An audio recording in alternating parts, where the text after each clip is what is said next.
do Senhor, o seu poder e as maravilhas que fez.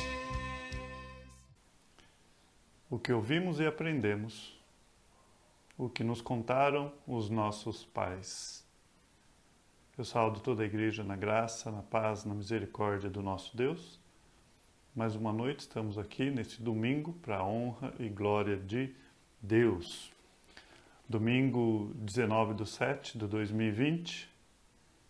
Eu louvo a Deus por mais esse dia que Ele fez e a nossa meta, a nossa intenção é glorificá-lo mais uma vez essa noite. Nós vamos estar orando, o título da mensagem já diz, já te ajuda, nós vamos estar falando sobre os Salmos de número 78. Se você costuma me acompanhar com a sua Bíblia, esse é o momento de você estar aí procurando e estar acompanhando, né? Mas nós vamos estar orando antes, agradecendo a esse nosso Deus, suplicando pela sua ajuda. Nós sabemos que sem Ele nada podemos fazer. E essa noite não é diferente. Vamos estar orando pelas nossas crianças, como eu sempre faço. O texto hoje tem muito a ver com os nossos filhos e a responsabilidade nossa para com eles, a responsabilidade de cada um. Orar por aqueles que estão enfermos, orar por aqueles que estão enlutados. Pastor Paulo, lá de Buritama, quem acampou conosco com a Ebenezer lá em São José do Rio Preto, o Samuel deve lembrar dele. Nós íamos fazer serenata e há muitos anos atrás, teve uma conferência de aniversário lá em Buritama. Eu fui com a minha família e podemos participar de um batizado à beira do rio. Então alguns devem lembrar do pastor Paulo, a família enlutada, né? Ele faleceu essa semana, Covid também, e aprove Deus levar os seus, né? Mas nós nos entristecemos, como falamos hoje pela manhã. Nós temos esperança, mais que isso, nós temos convicções, né? Quando nós cremos em Jesus Cristo, mas nós conseguimos separar as coisas. A tristeza, sim, ela vem e esse incômodo que a morte nos traz, ela é proposital, é para mostrar o que aconteceu lá no passado. É um incômodo, é a tristeza da separação entre o homem e Deus. Então, toda vez que vocês estiverem lutado, lembra disso. É uma marca daquilo que aconteceu no passado. Ao mesmo tempo, a convicção de um futuro com Cristo, um futuro governando, reinando, aliás, juntamente com o nosso Deus. Um futuro maravilhoso diante de Deus. Isso é o que nos espera. Eu vou estar orando pela família dele, pelos filhos principalmente, né? E vou estar orando pelas nossas crianças e pela mensagem dessa noite. Papai, obrigado. Obrigado, Senhor, por mais essa oportunidade de trazer a sua palavra. Me ajude, ó Pai. Sem Ti eu nada posso fazer. Ó Deus, que a sua palavra possa falar aos nossos corações, nos desafiar. E muito mais que isso, ó Deus, que nós possamos colocar em prática. Pai bendito, quero colocar todas as nossas crianças da Ebenezer, nossos pequeninos. Ó Deus, a nossa responsabilidade é quanto a eles. Coloca os seus pais, os professores, ó Deus, que em meio à pandemia estão limitados. Ó Deus, proteja cada um dos nossos pequeninos. Sê com eles nesse momento e nos ajude, ó Deus, a levar a sua palavra, a instruir o menino o caminho que ele deve andar. Peço pela família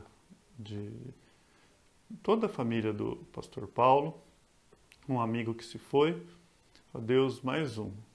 A nossa história está sendo contada, pessoas próximas a nós estão indo, ó Deus, mas nós que estamos aqui, nesse tempo que se chama hoje, nos ajude a glorificar seu santo nome através das nossas vidas.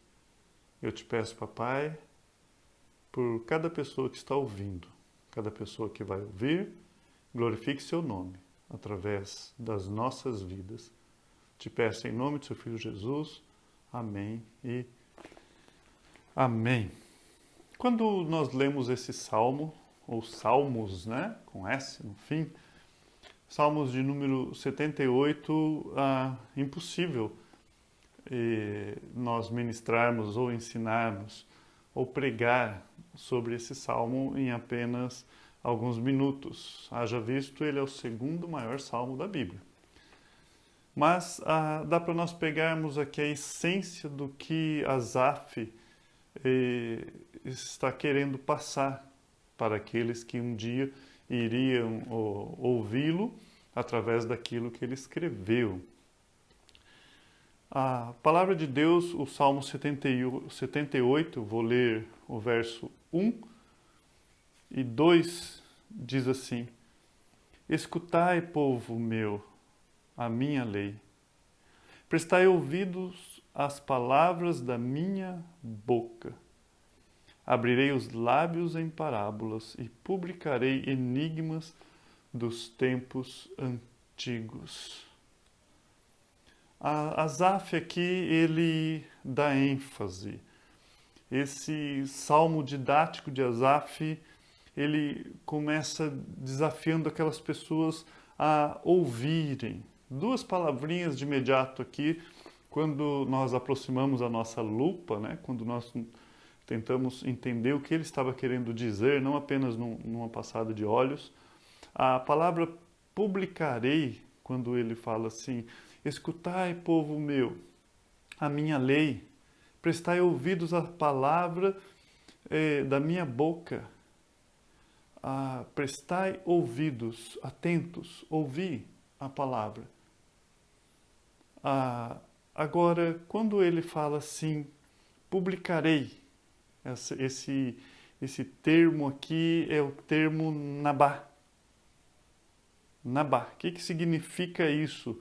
Significa derramar, jorrar, brotar, borbulhar, fermentar. Abrirei os lábios em parábolas, diz o verso 2, e publicarei enigmas. Ele está falando, eu vou lançar isso.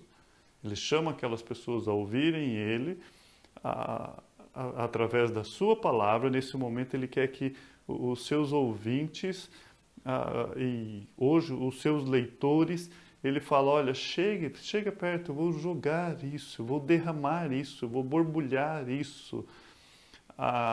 É bem no termo de publicidade mesmo, né? Por isso que publicar, usar o termo. E aí ele usa o termo enigmas, e publicarei enigmas dos tempos antigos. Ele está falando, venham todos, e eu vou derramar isso, eu vou fazer isso borbulhar, eu vou dar vida a isso que eu vou dizer agora.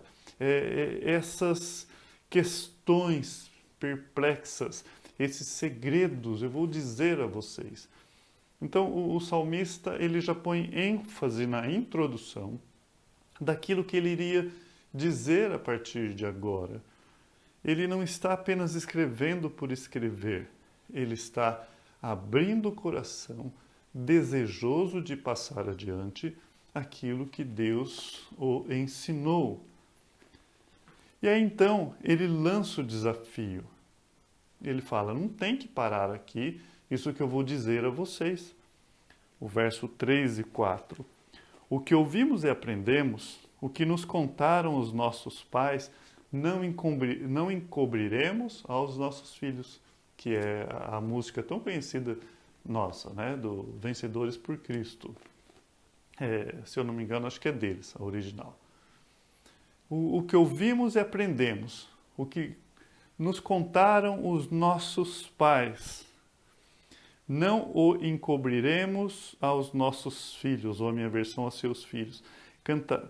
Ou contaremos, não cantar, né? Contaremos a vindoura geração, os louvores do Senhor e o seu poder. O desafio principal dessa mensagem de Asaf é para que aquelas pessoas que viessem a ouvi-lo, aquelas pessoas que viessem a ler, as pessoas que tivessem acesso a isso, fossem desafiadas a passarem para frente aquilo que elas aprenderam, aquilo que ouvimos e aprendemos. Não esconderemos dos nossos filhos, diz a NVI. Contaremos à próxima geração, ou a vindouras gerações, como diz a minha. O quê? Os feitos do Senhor, o seu poder e as maravilhas que fez. Bom, desafio feito, desafio aceito, como diz alguns, né? Qual que é o desafio aqui? Primeiro ponto, o que ouvimos e aprendemos. O que você ouve e o que você aprende. Nós não podemos dar o que nós não temos. Não tem como você dar aquilo que você não tem. Mas você dá aquilo que você tem. E o que você tem? É aquilo que você ouviu, aquilo que você aprendeu. Agora, e é isso que você vai dar. É isso que você vai passar para frente, para as vindouras gerações, para as próximas gerações. E a pergunta é, o que você ouviu e o que você aprendeu? Ou mais ainda, o que você está ouvindo, o que você está aprendendo? O que eu, Dorian, estou ouvindo, o que eu estou aprendendo? Para que eu possa passar para as vindouras gerações aquilo que eu já passei para as minhas filhas e, se Deus permitir, vou passar para os meus netos. O que ouvimos à nossa volta? Ou mais ainda, o que ouvimos a vida inteira? O que é que eu ouço a vida inteira? Preceitos, conceitos, existem frases prontas, né? Meu pai, ele tinha algumas, ele falava assim, cada cabeça a sua sentença. E ponto final, morria o assunto. Era o tipo de coisa que ele dizia assim, ema, cada um com seus problemas, né? Mas ele usava diretamente esse termo. Cada cabeça a sua sentença. E eu cresci aprendendo isso. E quantos de nós, durante toda a nossa caminhada com os nossos pais, então o que ouvimos e aprendemos, o que os nossos pais nos contaram. Agora, de tudo isso que nossos pais nos contaram, será que é isso? Alguns conceitos simples e básicos da vida que seus pais te ensinaram, ou que meu pai me ensinou, ou mesmo aquele que, o órfão, aquele que não teve pais, foram criados por outros, né, talvez parentes. Esses parentes, o que é que eles ensinaram para você? O que você carrega a vida inteira como base, como alicerce da sua vida? Se aquilo que eles não disseram, aquilo que eles disseram não for fundamentado nas Escrituras, não serve de base sólida para isso que nós estamos aprendendo hoje. Porque nós estamos falando sobre o conhecimento do nosso Deus. Já falamos sobre isso, diversos conhecimentos, muitos conhecimentos, mas todos eles têm que ter a base, a Escritura, passar pela ótica da Escritura. O seu conhecimento, se você enfia ele no início da Bíblia e ele não sair no final, não pegue ele. Provide ou prove de tudo e retém o que é bom. Não é isso que Paulo fala? Provar não é de comer, é de testar, de analisar. Então, todo o nosso conhecimento, que ele tem que ter uma base, uma provação bíblica. Passar pelo crivo das Escrituras. Caso ao contrário, não me serve para nada. Não me serve para nada, a não ser um conhecimento daquilo que a humanidade pensa, forma e que dirige a humanidade. Não mais que isso. Então, nós aprendemos com os nossos pais, aprendemos nas escolas com os nossos professores.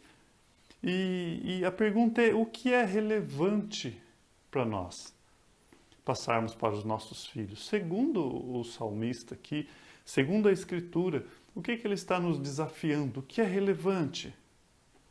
Os testemunhos do Senhor.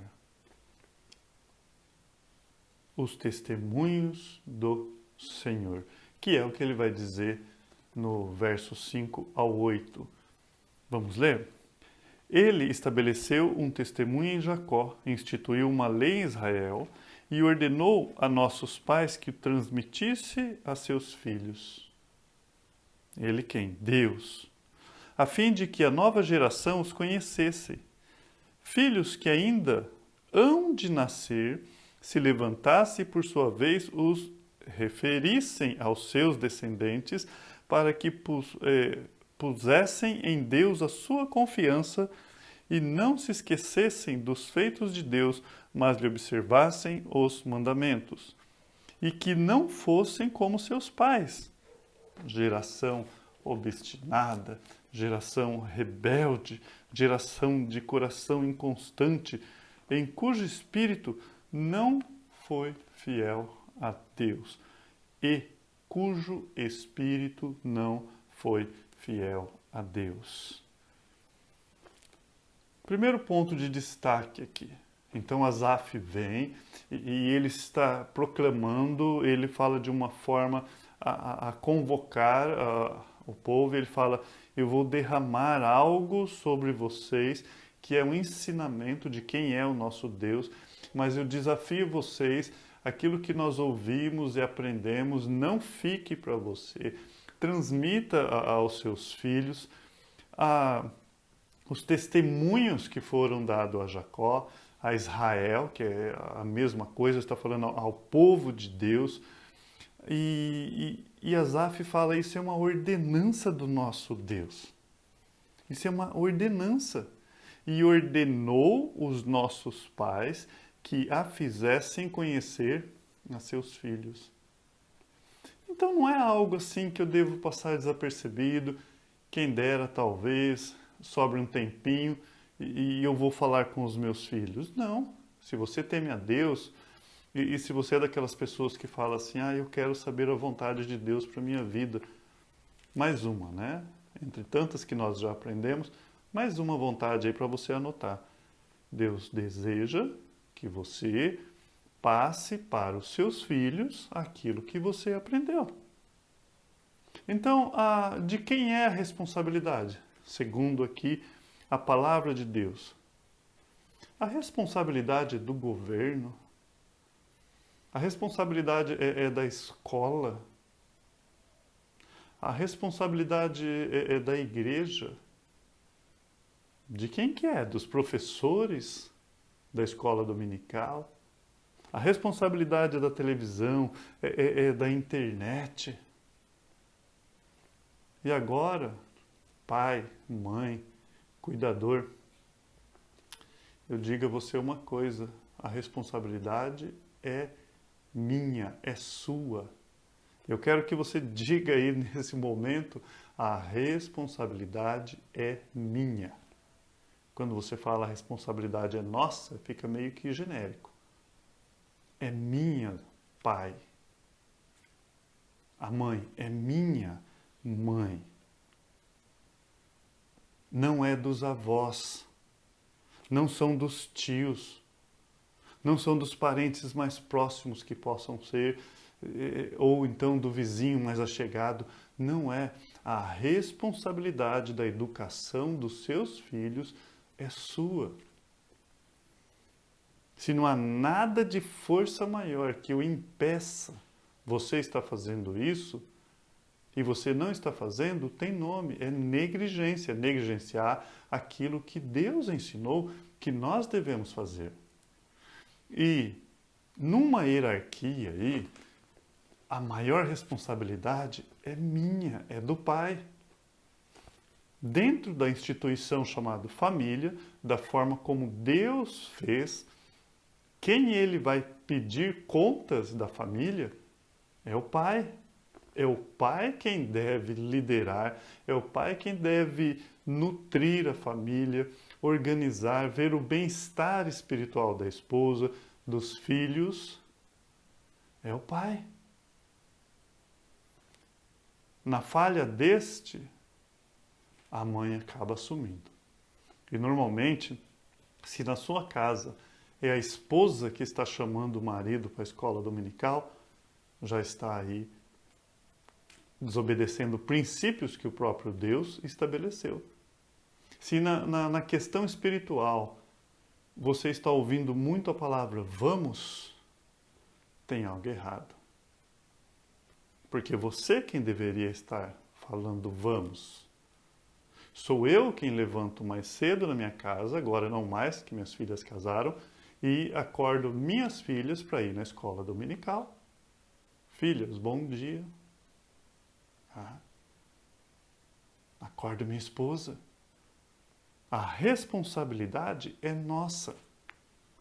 Mas numa geração em que a troca de valores, em que nós trocamos a família pelo bem-estar da família, entre aspas, que nós chamamos uma televisão maior possível, uma acomodação melhor possível, um sofá melhor possível, comida das melhores possíveis, nós chamamos isso de bem-estar dos nossos filhos e o abandonamos à própria sorte. Pai e mãe, responda, a responsabilidade é minha, é minha. Existe sim pessoas à sua volta que dão suporte. Eu dentro da minha família, quando convocado, quando há oportunidade, eu devo ajudar. Mesmo fora da minha família, eu devo ajudar. Mas eu sou o apoio, não a coluna principal. A responsabilidade é dos pais. O que Asaf ensina para nós e ordenou aos nossos pais que fizessem conhecer aos seus filhos. Para quê? O verso 6 ele responde: para que a geração vindoura a soubesse e os filhos que nascessem se levantassem e contassem aos seus filhos. Para que mais? Verso 7. Para que pusessem em Deus a sua esperança e não se esquecessem das suas obras, mas guardassem os seus mandamentos. Por que que Deus quer? Primeiro, Ele quer que nós falamos para os nossos filhos já pensando nos nossos netos. Eu costumo dizer aos avós, muitas vezes, que os netos estão passando o tempo em casa e às vezes os avós estão bravos, né? Nossa, mas eles são folgados, né? Estão folgando. Deixa as crianças direto aqui. Eu falo, olha, duas coisas. Você falhou no ensinamento com os seus filhos. Ainda há tempo, pela graça de Deus, de ensiná-los a responsabilidade com os seus filhos. Segunda coisa, não abra mão da oportunidade que você tem para com os seus netos. Então, se os seus filhos estão sendo negligentes, né? E de repente chegou lá a criançada, um ou duas, ou um só, e está sozinho o dia inteiro ali, você como avô, como avó, aproveita esse tempo para corrigir as coisas que você errou na vida do seu filho, que talvez ele é negligente ou a sua filha é negligente, porque você falhou e você não tinha o conhecimento que você tem da palavra agora. Aproxima do seu neto, da sua neta, com esse princípio, sabendo que o próprio Deus nos desafia a passar o conhecimento dele, de quem ele é, e olha lá na frente que os seus bisnetos vão ser beneficiados por aquilo que você está fazendo. Certa vez chegou um pregador na igreja e ele tinha alguns grãos amarelo na mão. E ele perguntou para todo mundo se eram 5 grãos. Ele falou assim, o que é isso? O que é isso? Alguns falavam feijão e outros é soja, é não sei o que, grão de bico. 5 sementes. E ele pega, volta para o púlpito, depois de mostrar, cada um dá uma opinião. Ele fala, o que eu tenho em mãos são sementes, que geram sementes, que mais sementes nascem dessas sementes, que dão sementes que pode alimentar uma nação inteira. Está nas minhas mãos. Entende o poder da palavra de Deus? A semeadura, aquilo que você planta. Não é o neto que está atrapalhando a sua vida. É uma oportunidade de você ajudá-lo. É uma oportunidade do próprio Deus em você colocar em prática aquilo que Jesus Cristo diz: aquele que não deixar de si mesmo não é digno de mim. Deixar de si mesmo é literalmente você abandonar a sua vida. Às vezes a sua cadeira de balanço, a sua Netflix, o seu tempo lá, não sei, do prazer que você tem para cuidar de criança e ver isso como uma oportunidade. Não só entretenimento, dar alguma coisa, dar um celular na mão do menino e cometer a mesma falha que você teve com os seus filhos. O que ouvimos e aprendemos, não esconderemos. Então, primeiro ponto, é semente que gera semente, é para as gerações vindouras. Segundo ponto, para que eles pusessem a sua esperança em Deus. E não esquecesse das obras de Deus, mas guardasse os seus mandamentos. E você vê os seus filhos sofrendo. E às vezes os netos, porque eles esqueceram de quem Deus é, e eles colocam a sua esperança em outra coisa. Então o verso 7 ele fala, por que você tem que fazer isso? Para que a sua descendência coloque a sua esperança em Deus. Para que eles não sejam como os seus pais, como você foi, como eu fui muitas vezes. Como nós fomos. Geração contumaz, que quer dizer teimosa, rebelde. Geração que não regeu seu coração e cujo espírito não foi fiel para com Deus. Amados, que desafio. Que desafio para nós olharmos para os nossos filhos e sabermos que eles sofrem por falta de conhecimento que você tinha para dar, que você foi muitas vezes na escola dominical, que você cresceu numa escola dominical, que a sua mãe não media esforço para te levar na igreja, te levava a pé. Conheço história de pais que levava de bicicleta aquele monte de criança longe. Na minha própria história, minha mãe tomava 2, 3 ônibus para me levar lá na igreja. Conhecimento. Para depois chegar adulto e ter filhos e esconder e negligenciar, se acovardar, se esconder. Então, o desafio dessa noite é: levanta a oportunidade que você tem. Amanhã você não vai estar aí. Pela ordem natural das coisas, os nossos filhos vão pegar na alça do caixão, se a pandemia permitir isso, senão nem isso eles vão fazer. E quem vai ficar com eles? Vai continuar entregando a terceiros? O que é o destino dessas crianças? Dos nossos filhos? Para que eles depositem a sua esperança em Deus e não esquecessem da obra.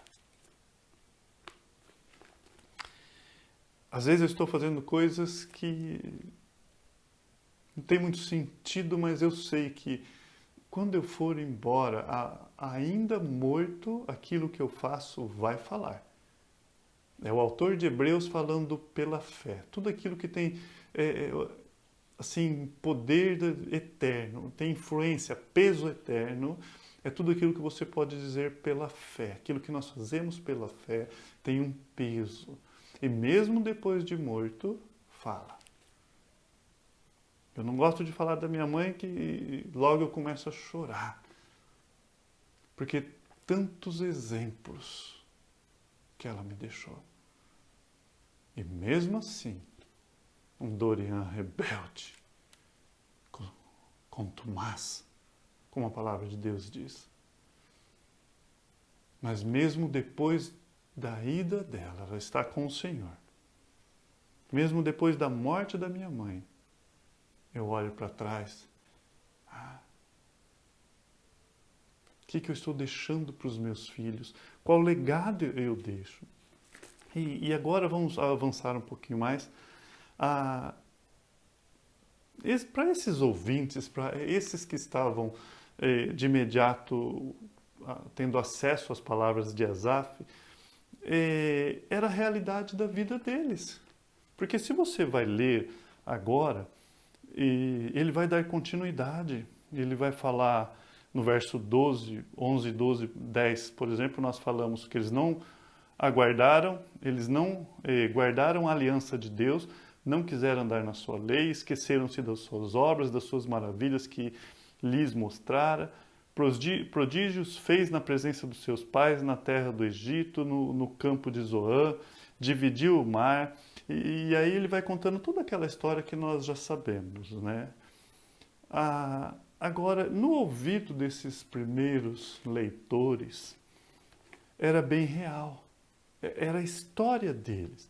Eles se identificavam, é um povo com a sua história, a história de um Deus grandioso, um Deus que faz sinais e prodígios.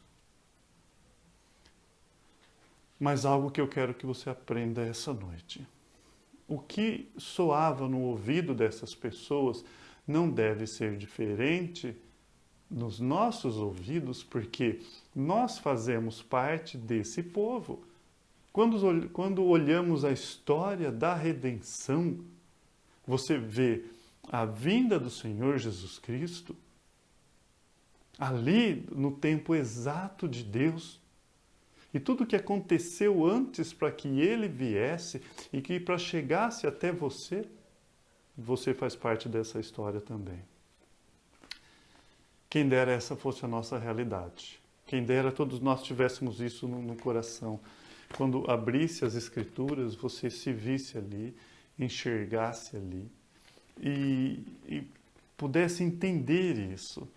Quem dera as famílias se reunissem, não para muitas vezes falar da vida alheia, que acaba tendo discórdia, contenda, briga entre irmãos, mas para falar dos feitos de Deus. Que tempo maravilhoso, que bom seria isso. Essa é a base do culto doméstico. Falando do que Deus fez, das suas grandezas. Como somos falhos, como dependemos da graça de Deus todos os dias. E aí eu separei, nesses momentos finais, um exemplo na Bíblia de uma geração que falhou totalmente. Lá em Juízes, é bem conhecido também, né? Do pessoal de escola dominical. Depois de Josué, você vai ter Juízes. Se você não leu ainda, você está perdendo muito, né? Leia o livro de Juízes. Após Josué, e no capítulo 2, nós lemos dessa forma, a partir do verso 7. E serviu o povo ao Senhor todos os dias em que Josué, todos os dias de Josué e todos os dias dos anciãos que prolongaram os seus dias depois de Josué e viram toda aquela grande obra do Senhor, a qual ele fizeram a Israel. Então, todos os dias de Israel, aliás, todos os dias de Josué, aquelas pessoas serviram. Enquanto Josué era vivo, eles viram aquelas maravilhas que Deus fizera, novamente, abrir o Rio Jordão, derrubar aquelas muralhas, vencer os inimigos, conquista das terras, tudo isso eles viram. Uma das coisas que nós aprendemos quando lemos a palavra de Deus, já no início, o Pentateuco, os 5 primeiros livros, mas quando chegamos em Josué, em Juízes, nós vemos que é pela fé e não por obras. Mais ainda, que a fé é firme fundamento das coisas que não se veem, creem, porque essas pessoas viram tantas coisas e mesmo elas ali se acostumaram com a bênção de Deus diária, coluna de fogo, nuvem, maná, tudo isso, e mesmo assim elas abandonavam Deus. Mostra dessas pessoas que desafiam, olha, se Deus fizesse isso, eu cria nisso, eu digo para você, mesmo que Deus enviasse um anjo do céu, você ainda não creria. Precisa de fé. Foi isso que Jesus Cristo disse lá naquela época, aquela história que ele contou, não é uma parábola, é uma história do rico e o Lázaro, lembra? Morreu os dois, e aí o rico foi para onde? Para o inferno. E lá ele falava, olha, deixa eu descer avisar meus irmãos. E Abraão fala, olha, não, porque ele tem lá a lei e os profetas. E ainda se um anjo descer e falar, eles não vão crer. É suficiente a palavra de Deus, porque se você não crê nisso, não adianta um anjo vir falar com você que você não vai crer, porque você está preso na sua vista. E nós não vivemos por vista, nós vivemos por fé. Então esse povo aqui, eles serviram a Josué, viram tudo aquilo. No verso 8, Josué morre. Faleceu, porém, Josué, filho de Num, servo do Senhor, na idade de 110 anos, e sepultaram-o no termo da sua idade, em Timnate-Heres, no monte de Efraim, para o norte do monte Gás. É bacana, lê essa história, lê por que Efraim está no monte, como que eles chegaram lá. É bonito como que eles conquistaram o monte. José foi enterrado lá, o verso 10. E foi também congregada toda aquela geração a seus pais. Morreu. O autor aqui, ele inicia Juízes falando, aquela geração de Josué passou, como você vai passar, daqui 100 anos, contando até 100, porque se nasceu alguém hoje, nenhum de nós existirá. Se alguém que nasceu hoje durar 100 anos ou passar um pouquinho, é exceção. Mas nós, na nossa idade, daqui 100 anos nenhum de nós existirá. Acabou aquela geração. Acabou. Faleceu Josué, sepultaram ele e toda aquela geração. E aí a Bíblia diz, no verso 10, e outra geração após ele se levantou que não conhecia o Senhor, nem tampouco a obra que fizera a Israel. Olha que triste. Não conhecia o Senhor e nem isso que Asaf falou para fazer, conhecer as obras de Deus. E aí nós passamos a ter problema. O verso 11, então os filhos de Israel fizeram o que pareciam mal aos olhos do Senhor e serviram aos Balaíns e deixaram o Senhor, Deus dos seus pais, que os tiraram da terra do Egito. Abandonaram a Deus. E foram-se após outros deuses, dentre os deuses de gente que havia ao redor deles, e encurvaram-se e provocaram o Senhor a ira, porquanto deixaram o Senhor e serviram a Baal, a Astarote. O que a palavra de Deus está dizendo aqui? Uma geração morreu, não falaram dos feitos do Senhor, não falaram do Senhor. Meu povo padece por falta de conhecimento. E olha aqui, no verso 14, Deus não mudou. Pelo que a ira do Senhor se acendeu contra Israel, e os deu na mão dos roubadores, e os roubaram, e os entregou na mão dos seus inimigos ao redor, e não puderam mais estar em pé diante dos seus inimigos. Por quê? O verso 15, por onde quer que saíam, a mão do Senhor era contra eles para o mal. Como o Senhor tinha dito, e como o Senhor tinha jurado, e estavam em grande aperto. Aqui a palavra de Deus fala, olha, Deus tinha dito, ele tinha jurado, e aqui faz parte da lei, eles deveriam cumprir, a mostra perfeita de que nós não conseguimos cumprir. Uma geração falhou em passar para outra, e essa segunda geração falhou e sofreu. Falta de conhecimento. E era tão terrível a consequência disso, o verso 16 diz assim, levantou o Senhor juízes que os livraram da mão dos que roubaram. Porém, tão pouco ouviram os juízes. Não vai ouvir Deus? Acha que vai ouvir a liderança? Quem não teme a Deus? Ama uma anarquia. Antes se prostituíram após outros deuses e encurvaram-se a eles. Depressa se desviaram do caminho por onde andaram seus pais, ouvindo os mandamentos do Senhor, mas eles não fizeram assim. Depressa desviaram dos seus pais que tinham ouvido o mandamento, mas falharam em passar. Quantos pais aqui talvez se levantariam da sepultura se soubessem o estrago que fizeram em negligenciar a palavra de Deus. E como que isso se configura no tempo de hoje? Quando nós olhamos textos como esse, um dos riscos é nós usarmos a frase de Abraham Lincoln.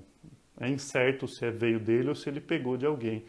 Mas ele usou uma frase o seguinte: a mão que balança o berço é a mão que governa o mundo. O que ele estava dizendo? Controla a família, pega no ninho ali, educa uma nação e você vai colher frutos disso. Agora, tá certo isso? Sim e não. Primeiro, sim. A forma como nós criamos os nossos filhos refletem nas gerações vindouras.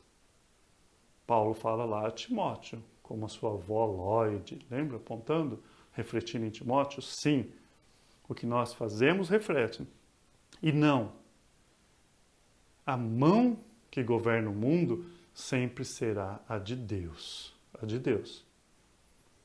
Isso nos traz um certo conforto, ao mesmo tempo que traz desconforto, porque nós vamos prestar conta diante de Deus daquilo que nós estamos fazendo com os nossos filhos. E a qualquer momento você pode chegar diante de Deus, suplicar pela sua graça e falar: Senhor, me perdoe, porque eu tenho negligenciado com a educação dos meus filhos, eu tenho negligenciado aquilo que o Senhor falou para mim passar para as vindouras gerações. Então, a mão que balança o berço é a mão que governa o mundo. Essa frase é uma base que muitos governos usam para tomar as nossas crianças e ensinar ele mesmo. Porque ele sabe que se ele cuidar das crianças e educá-las do jeito dele, ele vai ter o controle. Agora, a graça de Deus muda, as coisas mudam. Nós contamos com a sua graça, com as suas misericórdias. Porque outro erro que nós cometemos é sermos apenas replicadores de religiosidades, que é o que as pessoas querem fazer, que tem uma ideologia, que tem uma linha de pensamento, e elas querem replicar isso às nossas crianças. É isso que acontece nas escolas. Mas não é só isso que a Zaf está falando. Não basta apenas você ler as Escrituras. Não basta isso. Não basta apenas contar histórias remotas. A criança ela pode ouvir sobre José, Moisés, Davi, Elias, Sansão, aqui em Juízes, e outros tantos, e continuar uma vida inteira longe de Deus. Por quê? Porque essas histórias têm que ter uma conexão, você tem que dar a mão a essa geração anterior que veio antes de você e conectar isso a Cristo. A Cristo. A conexão é Cristo. Cristo é o centro. Tudo gira em torno de Cristo. Ele é a base, ele é o alicerce, ele é o acabamento dessa construção. Então você ensina a criança a Cristo, ela tem que ter Cristo como centro de todas as coisas, criador, mantenedor de todas as coisas. E a partir do momento que ela entende a Cristo, quando você vai para o Velho Testamento, sempre lembrando que aquilo aponta para o Cristo que ela já aprendeu. Caso contrário, ela pode ser apenas uma religiosa conhecedora de história. Porque quando vamos no Novo Testamento, que apoia o Velho Testamento, um precisa do outro. Já falei que se tirasse os 12 primeiros capítulos da Bíblia, o resto não servia para mais nada. Não teria origem de pecado, não teria nada. Então precisamos do Velho e precisamos do Novo. No Novo Testamento, você lê lá em Atos 5:42, e todos os dias, o que eles faziam? Perseveravam, eles continuavam no templo e nas casas. Opa, onde eu estou agora? Casas, fazendo o quê? Não cessavam de ensinar. Não paravam de ensinar. E anunciar o que aconteceu no Egito? Não. A Jesus Cristo. que aconteceu no Egito aqui, que Asaf está falando, temos que ter esse conhecimento, mas é a base para o Messias que viria, é Jesus Cristo. Em Filipenses 2, do 9 ao 11, diz assim, pelo que também Deus o exaltou. Exaltou quem? Jesus Cristo, soberanamente. Governa sobre tudo e todos, todo poder, soberano. E lhe deu nome, um nome que é sobre todo nome. Qual nome? Fala, Jesus. O nome de Jesus. A esse deve ser exaltado. Para que ao nome de Jesus se dobre todo o joelho que estão nos céus, na terra e debaixo da terra, e toda língua confesse que Jesus é o Senhor. O seu filho deve confessar Jesus como Senhor, para a glória de Deus. O que ouvimos e aprendemos, nós não vamos esconder. O que nos disseram os nossos pais, nós não vamos encobrir aos nossos filhos. Contaremos às vindouras gerações as suas maravilhas, o seu poder, o seu Messias bendito que veio para nos salvar, para nos dar vida e vida em abundância. Vamos orar? Pai, obrigado por mais essa palavra, por mais essa meditação. Nos ajude, ó Pai, a continuar. Nos ajude a fazer aquilo que o Senhor nos desafiou. Quebra barreiras, ó Pai. Quebra barreiras. Nós sabemos que o inimigo, ó Deus, ele é o maior promotor de entretenimentos. Ó Deus, quando o seu povo foi sair do Egito, a primeira coisa que Faraó falou, pode ir, mas deixe os seus filhos. Ó Deus, nos ajude a termos responsabilidades para aqueles a qual o Senhor nos deu. Às vezes nos envolvemos em coisas que julgamos tão religiosas, mas a sua palavra diz que se nós não cuidarmos de dentro da nossa casa, não estamos aptos para cuidar da sua igreja. Então, nem o cuidado da sua igreja justifica, ó Pai, irresponsabilidade ou negligência com a nossa família. Ó Deus, nos ajude a compreender isso. Te agradecemos em nome do seu Filho Jesus. Amém e amém. Louvado seja Deus por mais essa porção. Sejamos assim nutridos pela sua palavra e a comunhão faz parte do culto.